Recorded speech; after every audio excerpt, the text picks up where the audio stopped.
Welcome everybody, really exciting to have you here. So I'm Pat Price, I'm co-founder of the Global Radiotherapy, and this is our session 2 of our Essential Standard Phase 3. So first of all, please you do the chat to introduce yourself, who you are, so we know who's here. Ask any questions in the chat, and also we'll be bringing them into the meeting as well. And if we can spot them, or if you leave them, we can get back to you. And also please do look at the agenda there that we've got there. So welcome to everybody, and it's so great having you all here. So okay, so first of all, we've got, as you know, before we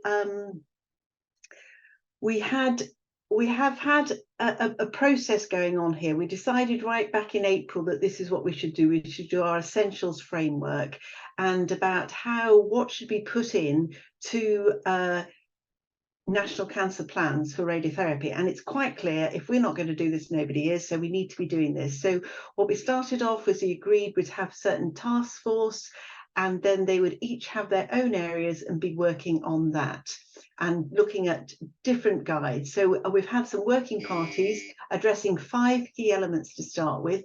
We did the data monitoring and advocacy last time, and this time we're going to go over maintenance and service quality and safety and training and technical support. Over the summer, the working groups with their leads and all volunteers, thank you, everybody's welcome, everybody's involved. We've been having good meetings amongst lots of different groups, and then we've drafted some frameworks. So we're going to complete that today, and so far last week some of the group had the opportunity to present at the Economist World Cancer Series. We had it was lovely to meet everybody there. We had a great time there, also introducing other people into the discussion. Anna Kirby was there as the president of Estro. We had individuals, and so we basically expanded. What we got out of that is, obviously there is a need for radiotherapy within national cancer plans. And I know, for instance, Europe Beating Cancer is going to be redone next year. So this is exactly the time we need to be. What came clear is we probably ought to add a research session. It was last time we had a session from AJ about AI, and that needs to be in there. And I think we now need to have a bit of a research in there. And I think so. Please, if you think of anything else we've missed, let us know. I know Mary's kindly sent me a recontact with Mi Yap from Sydney on Australia. She did a beautiful piece about core elements of national cancer plans. So anything we've missed, any literature we don't know about, anybody doing anything you think could be helpful, please just let us know, because we want to be as comprehensive as we can. And after this session today, now we've got October to consolidate this. The plan is to have a soft launch at the London Cancer meeting, which is in November, and then to do a soft launch there with a live documents on the website, and you can sign up for that now. So the London Global Cancer Week. So please do. It's in the chat box. Sign up. Come along, virtual as well as in person. And then we hope to get people's feedback, and then sort of have a full launch, perhaps World Cancer Day next February, and then be able to introduce this with examples. So that's where we are. So great. I think this is getting really momentum in it, which is fantastic. So if I could start with our next session, and apologies for people from the IEA. I know you're having your meeting at the same time. I'm really sorry. Orlando has kindly jumped out as well, which is helpful. So if we can start. So shall I hand over to Shandy? You're going to talk to us about maintenance and services. Very exciting. Right. Go for it. Really important. Hi, Pat. Thank you so much. So we will be answering questions at the end. So I'll give a brief overview here of what our working group has put together, and then Rolando will speak a bit as well. But many thanks to this wonderful working group.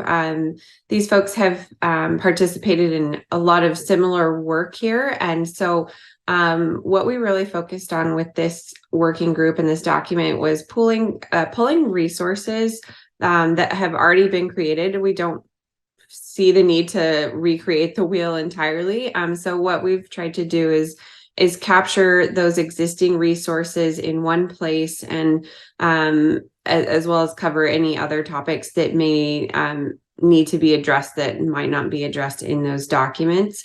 So hoping that this can be a really comprehensive resource of all the other resources that are also out there. As you know, you're only as good as your machine is working. And so maintenance and servicing is a critical piece of cancer plans. And I think oftentimes, it's not the sexiest topic sometimes, but it is critically important to making sure those machines are working their best and that we have regular access to them, as these things can really have an impact on that. Around the world, there are significant barriers and challenges when it comes to servicing machines, and ensuring that maintenance and services captured in a cancer plan is really critical, especially when it comes to making sure we have trained experts and access to parts around the world.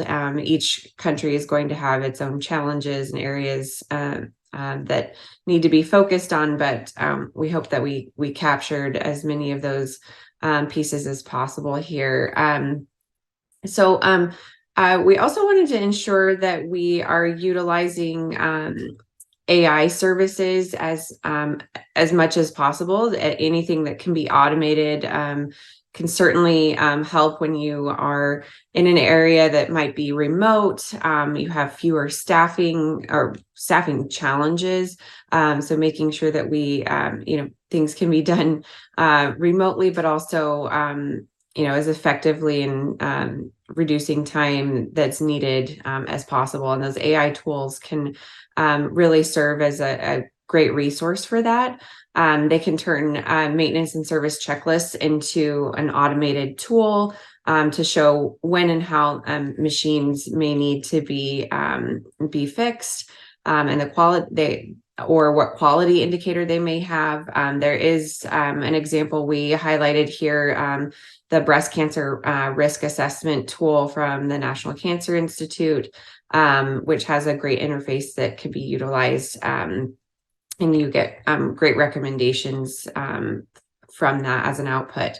As well as one thing that we found AI could be really utilized as is a tool to bring leaders, industry leaders and end users and researchers and academics, global health organizations together, so that they can collaborate better on ensuring these tools are utilized for maintenance and service. We've highlighted 4 tools in particular. Many in this working group have participated in the creation of many of these other tools. Phenomenal resources here to highlight, that we want to make sure that anybody that comes to this guide has access to the amazing tools that are have also been created through other organizations, with a lot of overlap from these same folks that participate in this working group. So putting a primary focus on the checklist here, we divided this into a few sections to make sure that we are highlighting some of the key components of maintenance and service. First off, the access to parts, making sure that there are the utilities in countries where these machines are, making sure that those utilities are reliable, particularly access to high-speed internet, obviously is a first-line defense, rather than having always relying on somebody being able to come out immediately. If we can have reliable to that high-speed internet, remote opportunities for maintenance and service should be utilized first. So also making sure that the local inventory stock has the spare parts that you need, and ensuring that there's storage, appropriate storage for those parts as well, should be identified. And then also proactively identifying a clear IOR per country with the parts and radioactive materials. This will vary from country to country, including the licensing, local regulations, dealing with the radioactive parts and material, that sort of thing. Just making sure that you identify those in each country as you build your cancer plan.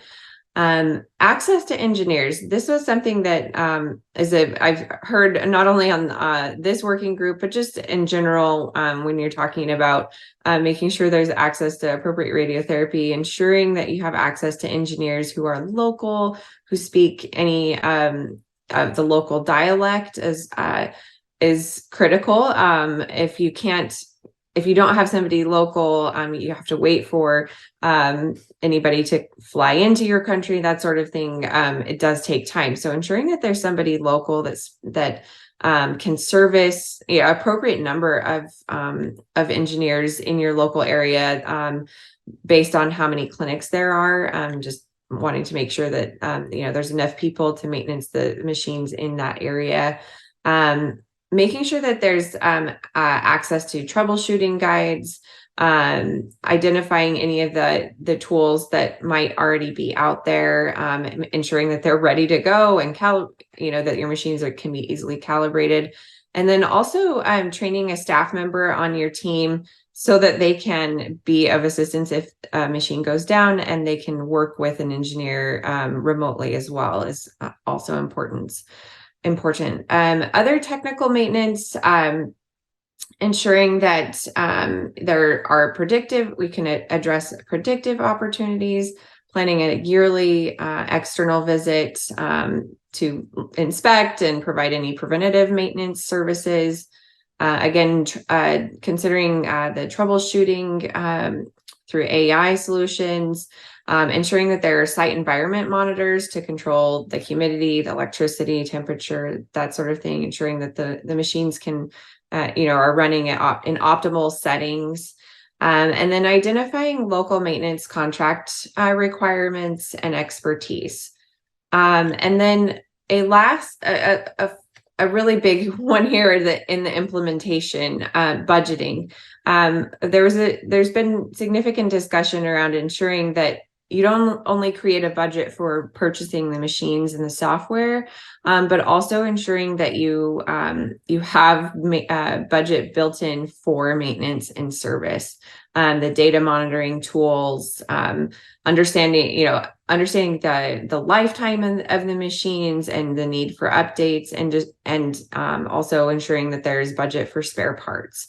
So those are critical to making sure that the machines are regularly maintained, and can run as long and as smoothly as possible. So we've listed some of the resources that we've used here. If anybody, I guess, Rolando, if you have anything to add to this, feel free, and we can move to your presentation. We have been working with many people who has been contributing. The only thing I want to add is this particular issue of the guide on how to prepare a radiotherapy equipment or procurement and maintenance program. Because one of the issues that we find in every city is that, especially with the procurement, people even are not prepared because they are never asked. In many places, the specialists who could advise in this, they are not asked when the decision is taken. And this is one of the first things. And the other thing is that sometimes the procurement is not comprehensive. So you have to have the concept development plan. You have to have the quality assurance, and then you have the procurement, because you have to procure for everything. So this is something that I would like to highlight quickly in a few slides, please. The work in CCAN, as you know, is based on the collaboration with many other organizations, especially in radiotherapy. We have the IEA and ESTRO, and also the industry. Next one. And then we have what is called city projects in radiotherapy. Next one. That are developed based on the analysis of every city. So we support then local experts in the city to prepare these products. Then, based on the experience with the cities and international scientific and practical evidence, to draft the guide on how to. This is what we do.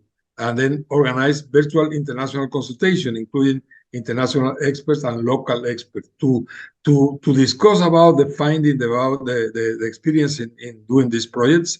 And then the consultation is done with a large number of cities. Many of them has radiotherapy programs. Next one. And the products in radiotherapy, next one, at three, in this moment, are mainly three. The radiotherapy development plan, the guide on how to prepare radiotherapy quality assurance program, and then the last one who was developed was the procurement and maintenance. And as I said, if we don't combine them in the moment of procurement, if we don't have a good development plan, if we don't have a quality assurance program, sometimes we don't know that the procurement is not just the machine or just the training of people for operating the machine. It's the training. Sorry, next previous one. The previous one, please. This one in the procurement of planning and maintenance program for radiotherapy is very simple document. It's 28 pages or so. It's very but very comprehensive. So people has been very careful in looking for the experience, not only in the scientific evidence and the practical evidence, but also the experience in the cities doing this. So this is what I want to highlight. And also in the preparation of this guide on how to, many of the experts who are now in our group has been contributing, and I want to thank them for that. Thank you. This is where it is in our webpage. They have a link that people can access freely. Rolando, thank you so much. And thank you for nipping out of the IEA meeting. And Shandy, great piece of work there. So I think that's really clear about what we need to do. So just in terms of implementing all of this, about the barriers there, are there structural barriers, not enough service engineers or hubs, or is it financial barriers? Is it knowledge? What else is needed there? So very, very good work. And Rolando, as always, hit it. This is great. But I think that, I would structure it around what's needed for optimal implementation of new departments. So there are certain things that Shandy mentioned that it's like upfront. What do you need to have to install? And then the next phase is how to maintain. I also wonder whether we can combine it with this concept that IEA had and Rays of Hope of the anchor centers, because to have a sort of requirement that some engineer will fly in from somewhere or suddenly if there's a problem, if you network the radiotherapy institutions, doesn't matter how far, and you have a network that can support each other regionally, that would really address a lot of acute problems that can happen.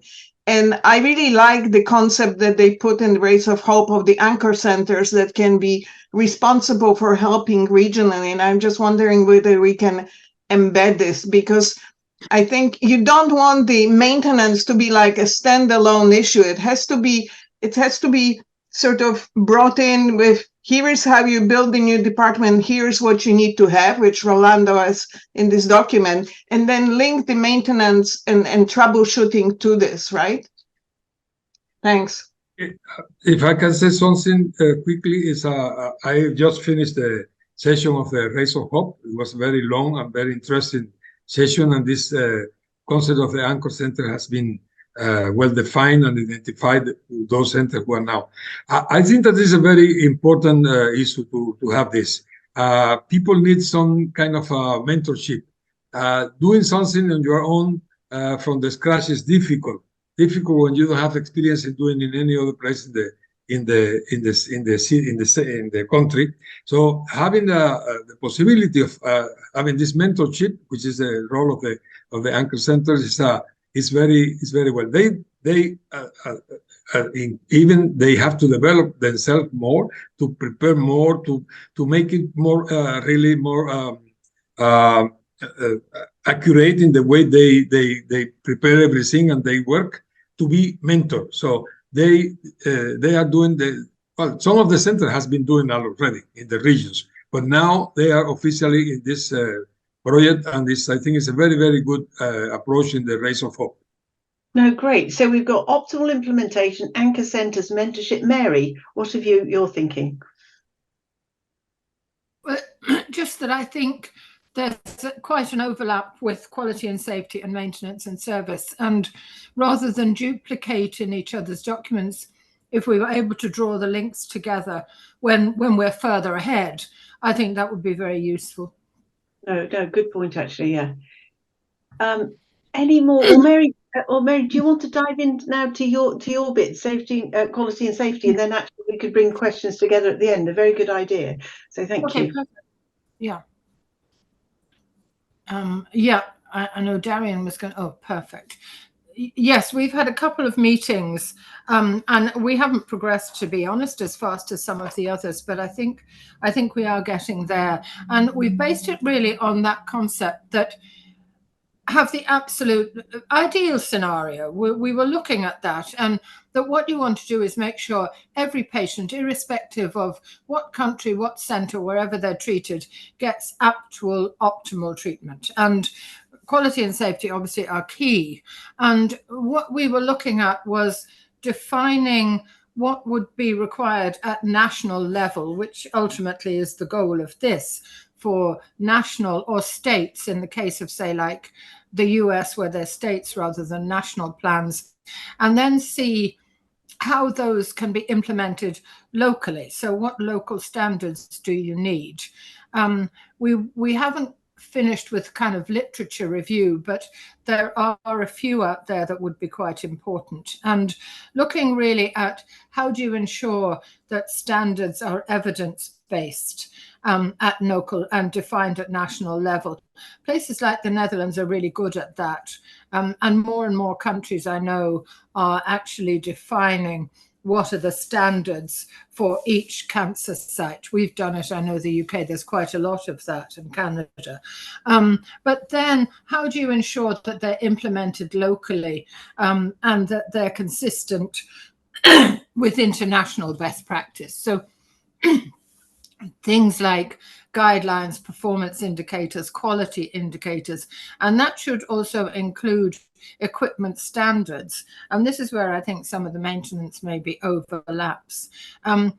It's really important, and I'm just back from the Southeastern European Cancer Conference, and it's really important that you have sufficient equipment, but personnel, and particularly for RTs, but also for physicists. There's a huge problem now in staffing levels. And if you've got insufficient staff, then you've got poor quality. It's very difficult to center the two. Given where radiotherapy is going, where do you site your centers? If you're putting in new hospitals or new centers in a country, then have they got the full range of support places that services that are necessary to deal with patients appropriately? From a dosimetry point of view, then is there a national standard laboratory, or do they link in with something like the International Atomic Energy Agency? We also had discussion on cancer registries, and where most countries do have a cancer registry, it's very hard to actually get specific radiotherapy data that would be useful to measure outcomes accurately. And if you're starting from scratch, that could be a very useful thing to give you something that you could benchmark your quality against outcomes. National audit systems, and we will put in a little bit more on the different types of audits and how one can link into the other, and that they again are a quality measure and a safety measure. Education, I know that's Michelle's thing, but that's obviously really important, and it should be radiotherapy specific education. Again, this was something that came up and up over the last 3 or 4 days in Eastern Europe, that they don't have recognized education programs, and there are big gaps in their knowledge. And if you've gaps in your knowledge, then your implementation is poor. Patient involvement in national development so that their perspective can be integrated from the very beginning. And then we looked at the quality procedures that could be in place. And obviously you start with prevention, screening, patient satisfaction, patient-reported outcomes, and follow-up, because follow-up facilities are also something that really need to be looked at quite carefully. From a safety point of view, you need an incident and near incident reporting and learning system with the emphasis on learning. And if you can establish that at a national level, and if you can have all your local centres feeding into it, then you can have real learning and you can have one supporting another. When it comes to decision making and the tender process, again, I think it's very important that all professionals are involved, because you use the equipment in different ways, and sometimes you get the wrong, maybe particularly accessory equipment, or you don't get sufficient, or it's missed out of the tender. So if you've all of the disciplines in the decision-making process and the tender development, you're likely to not run into that problem. Quality management systems in place in all centres, and radiation protection legislation requirements are met. And then for the checklist, we try to break it into national and then into local. So what would you need to put in place at a national level that met all of those essential quality and safety factors? And then we had the same at local level. If that's at national level, then what do you put in terms of local implementation? So at the moment they're lists, but we can actually then work down those lists. It depends how detailed you want this to be, whether you want just high level points or whether you want us to break all that down into the different areas. And where we haven't done a lot of work is in the implementation, but certainly I was involved in the National Development Plan for Radiotherapy in Ireland, and also in one of the local bids. So we worked quite a lot on that kind of procedure. And I know that there are some, say the IAEA have recommendations, there are others. So we will be mapping that out as well. We also decided, Cindy is taking it to the quality group in Astro, and I've already started to interlink with the Quality and Safety Committee in Astro, but I'm going to send it to them, and we're going to get their input as people who are directly involved in quality and safety. So I think that's where we are at the moment, unless Kofi has anything to add to that. Oh, Mary, great job indeed. Kofi, anything you had to add to that? Thank you. So I think Mary has done a very good summary of all the things that we have discussed. In terms of what we're doing for the checklist, you could see that Mary mentioned and highlighted that we're starting from at the national level, and then on to the various, sections that she has listed. I also want to highlight the fact that beyond the national level that she mentioned, there is a bit of the implementation part, which we have begun discussion on that. You could see from the slides that there were some bit of creation of a local quality, creation of a quality assurance program, and definition of some level of local management teams, and its membership, representing all the professionals that are within the oncology setting. So there's still more work to be done, and we're looking forward to all the team members and the things that we have discussed, and to another level. So I think Mary has done a good job. Unless someone has some questions we could address.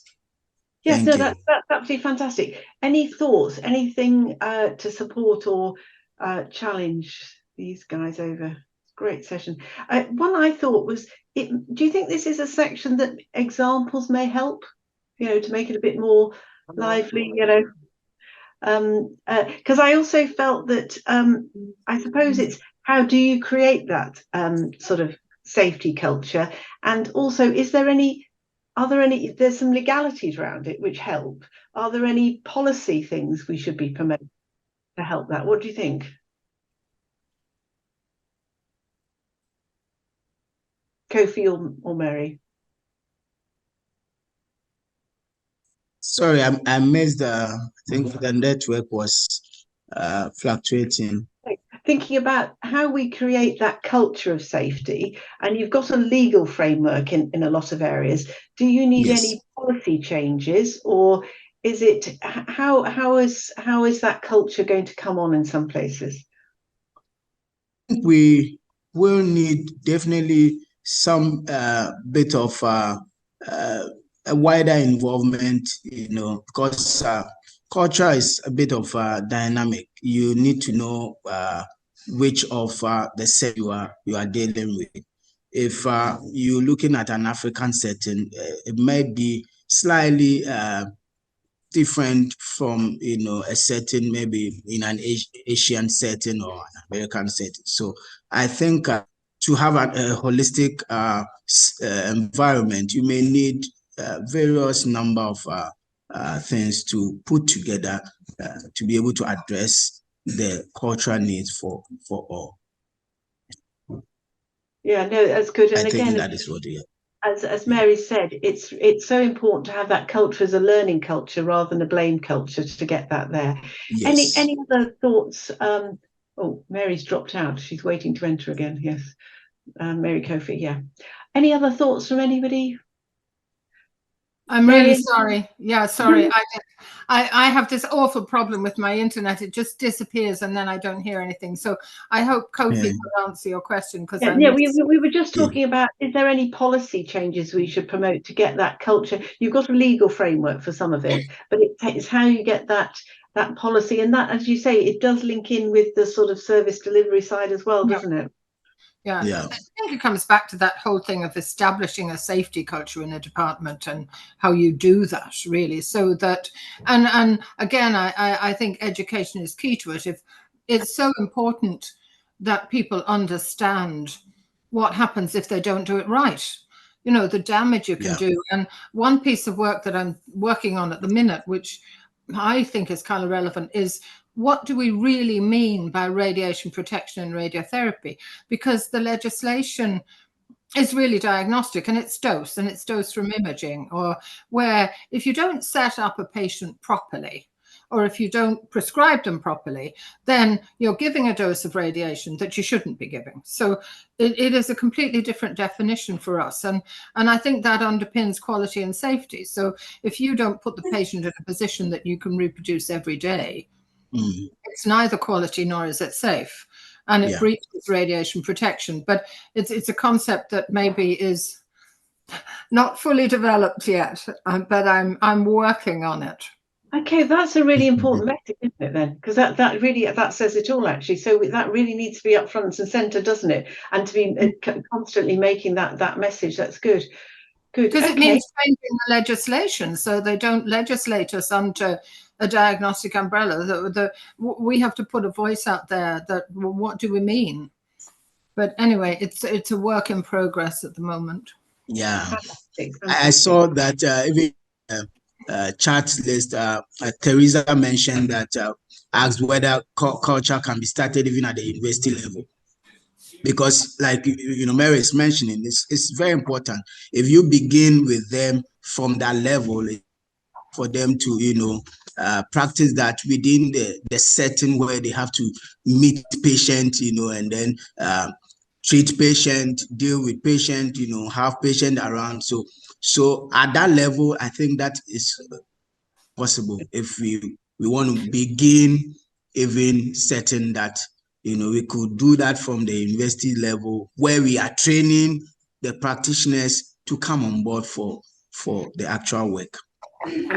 That's great. Up front and centre, which needs us nicely on now. But everybody keep thinking to Michelle, who's now going to talk to us about training and technical support. And Michelle, lovely to meet you last week. I was just struck by the difference in training across Europe. Yes. I was completely, and I think this has to be shouted. Over half the workforce are therapy radiographers, as your team. And if we haven't got that training right, well, where are we? So fire away, really important. Yeah, thanks, Pat. Also, likewise, lovely to meet you in person last week, and Darian and Rolando, who I know has had to leave there. But so our team was charged with training and education, and also some technical aspects, which made it quite an interesting discussion, I have to say. And so this was our team. So we had 4 of us were radiation therapists. So myself, John, who's in Australia, Guilherme in Malta, Philippa in Belgium, and then we had a radiation oncologist, Luca, from the Netherlands. We had Marcus, who was from industry, so from Varian, and then we had a medical physics expert, Jeremy, who was also in the Netherlands, and then we had Birgit, who is obviously the GCR co-founder, with us as well. So we had a really nice kind of balanced team, I think, and some really good discussions on this. So I suppose I'm trying to summarize everything that we had done over that length of time, which is probably a little bit difficult, and I put it in slides. I know Mary showed her template there, but and obviously we have the same template, but just to kind of summarize it a little bit, the first essential, I suppose, that kind of nearly supersedes everything, I suppose, is this acknowledgement by all stakeholders, starting at government and working down, that radiation oncology professionals require specific professional skills and knowledge. And just to give an example, because of course most of us on that group were radiation therapists, we are not diagnostic radiographers, nor are we nuclear medicine technicians. We're radiation therapists, which is a specific cancer professional in its own right, and requires specific skills and cancer-specific knowledge. So that I think is fundamental, and this also expands out to the radiation oncologists and the medical physics experts, and also in our group we discussed the radiation oncology nurses as well. So basically all radiation oncology professionals need specific professional skills and knowledge, which sounds so obvious, but actually it in quite a lot of places, as Pat alluded to there, even across Europe, does not always exist. So that's the first, I suppose, essential that we came up with.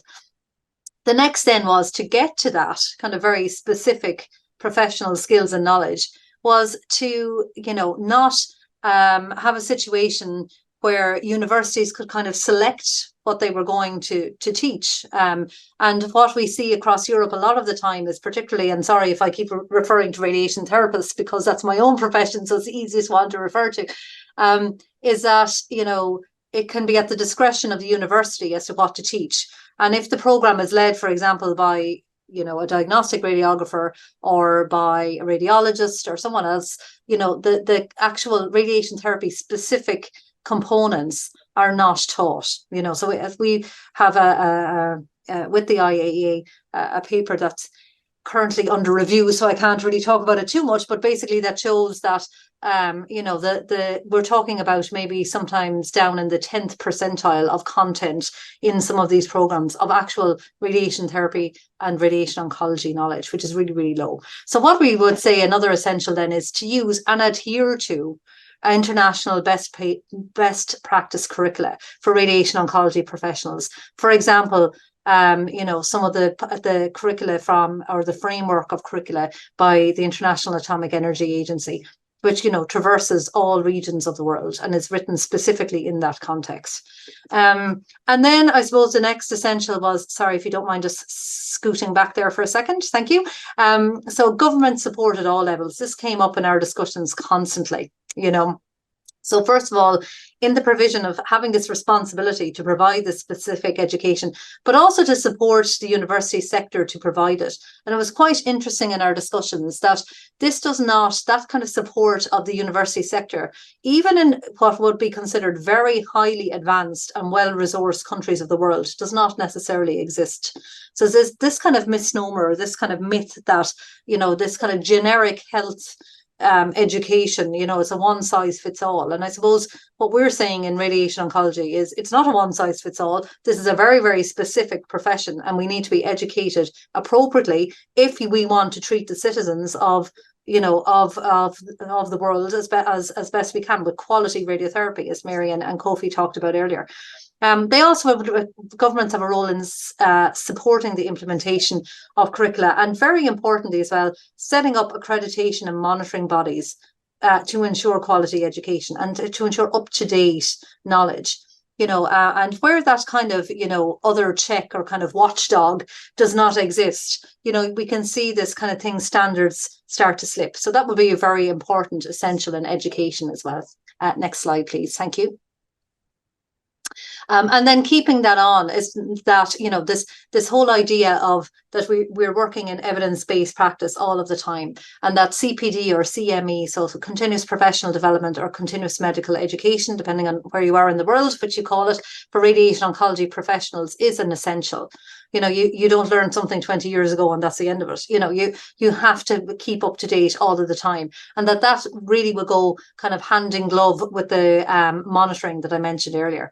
And then again, Mary, we didn't actually link up on this, but you think that we did. But anyway, is the development of quality and safety cultures within radiation oncology practice. And that includes things like radiation protection. And as Mary mentioned earlier, radiation protection for radiation therapy is completely different to radiation protection for diagnostic imaging, yet it all tends to be kind of thrown in together. And of course, it's not the same. We're using mega voltage equipment and they're using kilovoltage equipment. Of course, it's not the same. So that's really important. Things like the management of radioactive materials for brachytherapy. Sorry, it should obviously be incident and not near miss. B must be beside N on the keyboard. It is a near miss reporting. Things like peer review of target volume delineations, for example, getting used to that kind of scrutiny of your work. That's given in a very constructive and positive way, even at the start in university, and also understanding the principles of clinical audit so that it suddenly doesn't come as a shock when one moves to actually working in the department. Next slide, please. Yeah, and then we had a lot of discussion about this, and there were quite a number of people in our group who were wanted to have research as an essential kind of standing out on its own.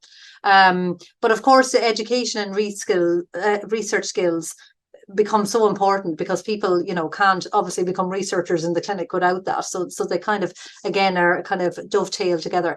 So research, including clinical trials, can be and must be conducted within radiation oncology globally. And I suppose we believe it's an essential in all contexts.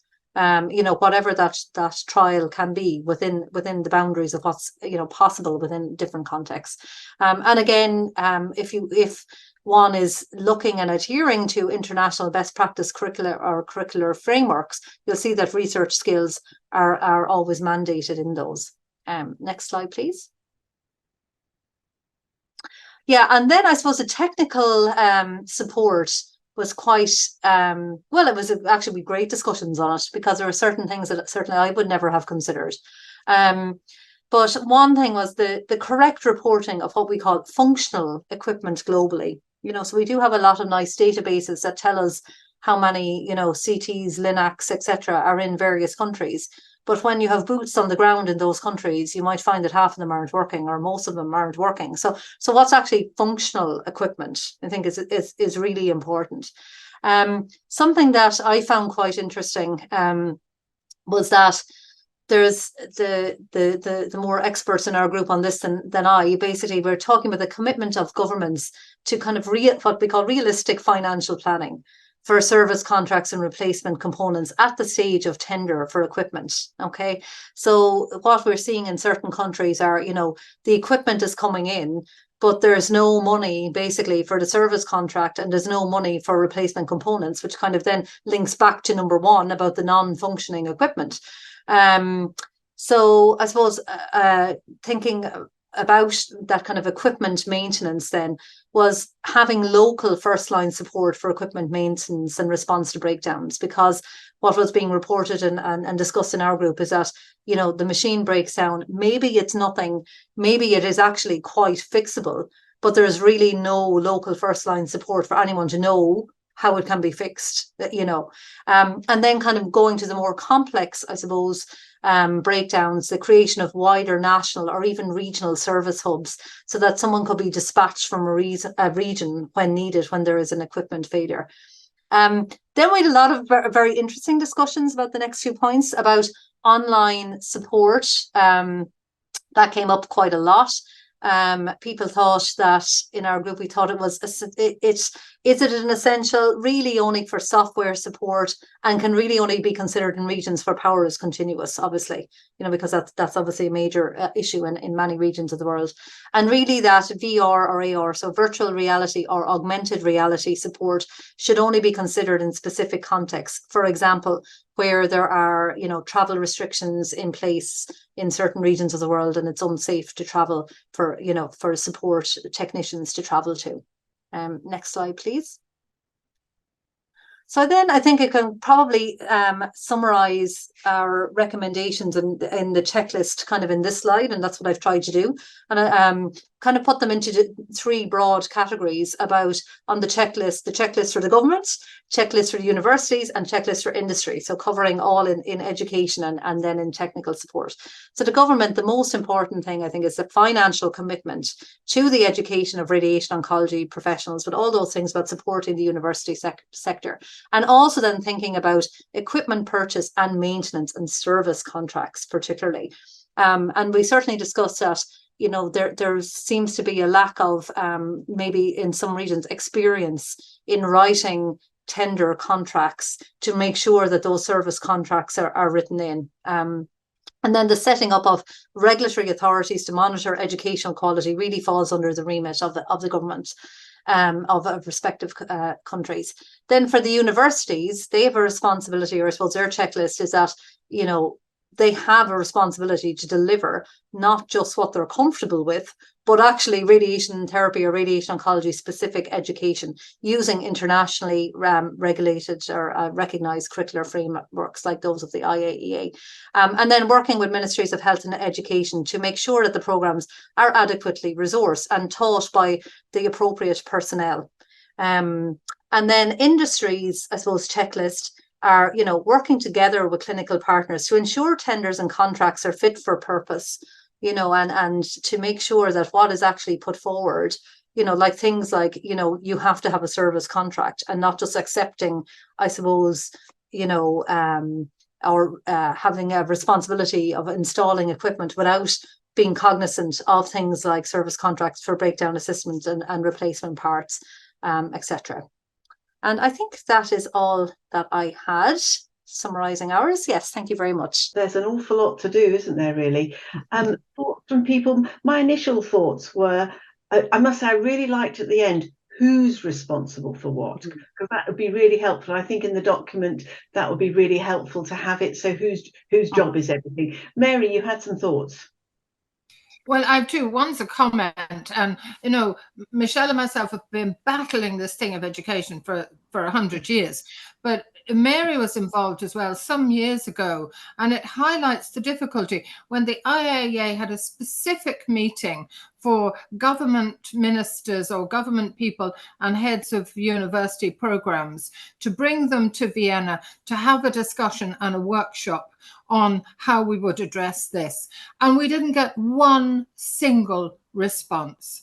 There wasn't a single minister or a single education institute who were prepared to come and discuss it. So the apathy that exists, I mean, Michelle and myself went to the EU about it and failed miserably because the ministers from the different countries simply weren't interested in us saying that we required proper education to deliver radiotherapy. So what is the way around this? Is there, how to jump this? Is it back to what you said, it's a responsibility?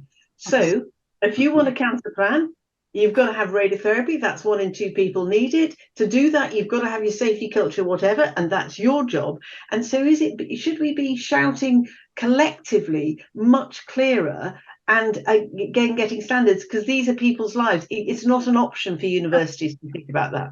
Yeah. Well, actually, having our title just for the radiation therapist, having the title recognised with the graduate competencies should be giving legal pressure that I think people aren't exploiting, because it is now in European, not legislation, but whatever. Yeah, and the other thing from the technical again, I think it's linking in with the quality and with the maintenance. So anyway, sorry. No, great. Mary Gasparovich, tell us, yes. So I hope that Michelle and Mary don't take it the wrong way, but I think what would be nice is if this piece was built around the needed competencies and skills rather than Dow has to be a radiation therapist or not. I think that maybe, you take a nurse and put them to school for 2 years and make them into radiation therapists, but it has to be about competencies and skills.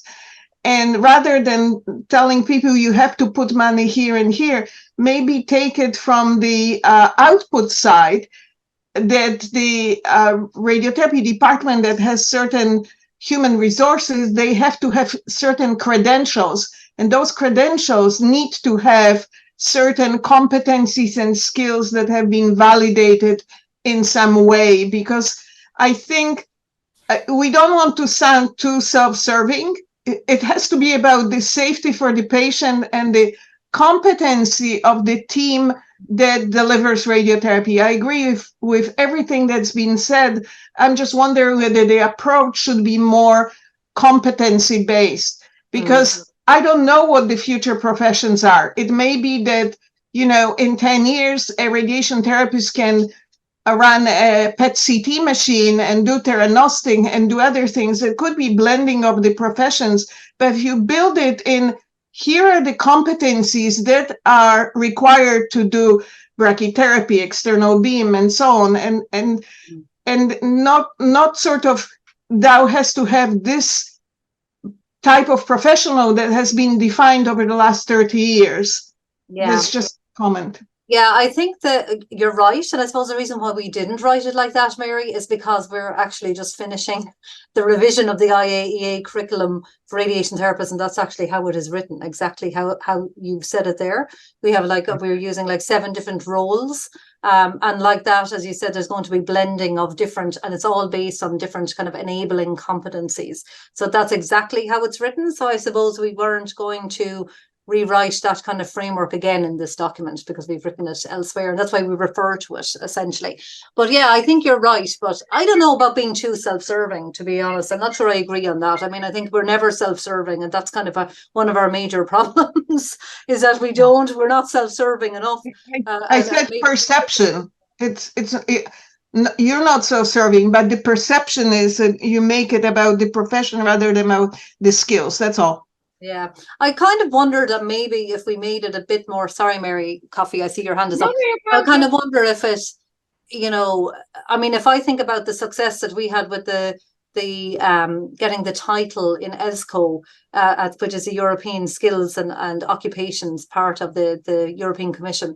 I mean, it literally took being on a one-to-one kind of human level about what this actually means, and for those kind of administrators to think about practically as a level of, if this was me or my family, what does this mean? I mean, that's actually what it took, wasn't it, Mary, to get them to see how important it was. So I kind of don't know if maybe we should be bulking up the whole kind of responsibility to citizens a little bit more in our framework, and certainly I'll be open to your views on that. No, good point. Richard Cowan, you've got your hand up. Thanks very much, Pat. And just congratulations to everyone for all the work you've just presented. It's just fantastic. I mean, so the ideas are all there, and I think there's a common aim. One of the difficulties, certainly picking up from you, Mary, about trying to get traction with governments or universities is disappointing. This might be a naive question, but is the mileage in us engaging more with in terms of the industry? These people, if we talk about Linacs, are trying to sell these Linacs around the world. Are we able, as a selling point for them, to engage such that part of the package is some of these areas of training, quality assurance, so that they can sort of sell themselves as being the organization that is actually not just selling the machines, but offering all these sort of essential standards and training that we're talking about today. I mean, is this naive, or is this is there any mileage in that? A good point. I've often thought that. Is it a case of they could provide as well? Shandy or anybody else from industry? Do you want to comment? Because we have touched on this before, haven't we? So I'm a principal medical physicist from Electa. I mean, this is a very difficult question. There's a lot of thought into, for instance, donating a LINAC to a center without any support. There are, because with the pandemic, there has been a lot more issues with access in very small countries that had been very much supported by larger countries, and there has been some communication, I think, with many of the industry people and how to support this in the best way possible. And the current restrictions, I think, are there's a lot of guidelines that have been created in the Western world of, you have to follow these steps, you need to have these many resources, and those are almost impossible to follow in many of the countries that require or start radiation therapy. And so how does industry come into it? I think there's a lot of thoughts in trying to automate certain processes. Is there ways of remotely monitoring the systems? But the problem is, I think, the linkages between hospital and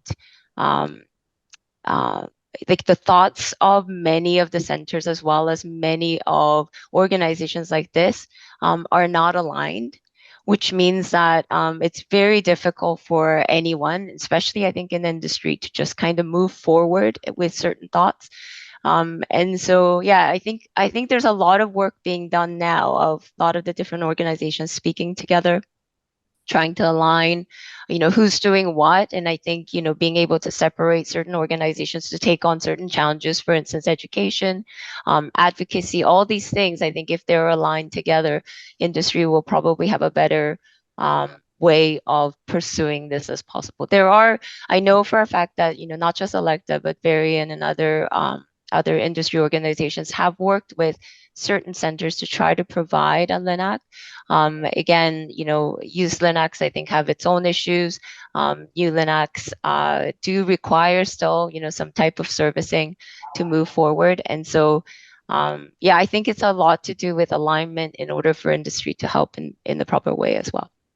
No, well, that's brilliant. I think also going forward, we must remember to keep ourselves and industry together, because it is one group of people. We've got to balance that. And what comes over for me, the message is such important things, but we mustn't be a technical note. Radiotherapy is really important. And remember, what came over to me at the European last week was basically not just a curative modality on its own, but linking in the other modalities, surgery, immunotherapy. You're only as good as your radiotherapy in any cancer plan. So somehow we've got to just up ourselves on the agenda. So brilliant. Darren, can I just leave the last minute to you? I'm so sorry, we've slightly run over. It's no problem. Thank you so much to everyone who's joined and for all the contributions. The working groups, I know that they've put a lot of effort into this, and especially our working group leads. Thank you for being a part of this. And we are very excited that the next step is sharing these documents to get more feedback. So we're launching the living documents at the 14th of November, London Global Cancer Week. You can register for that already. We're having an in-person event. So if you are in the area, we would love to host you and see you in person, and then a virtual event. And these are free. This is all about collaboration. Pat, you just said it perfectly. It's about the entire community coming together and making decisions about what needs to be included in these national cancer plans. The Europe Cancer Plan that we talked about at the World Cancer Series last week, American Moonshot, all of these cancer plans are in development, and we want to make sure radiotherapy is not just a side note, but a large part of this, as it should be. So thank you all for attending, and please take a moment to register as well. Yes, and any ideas, keep them coming, keep feeding them in. Fantastic. Okay, thank you so much, everybody. Brilliant. And thanks to the organisers.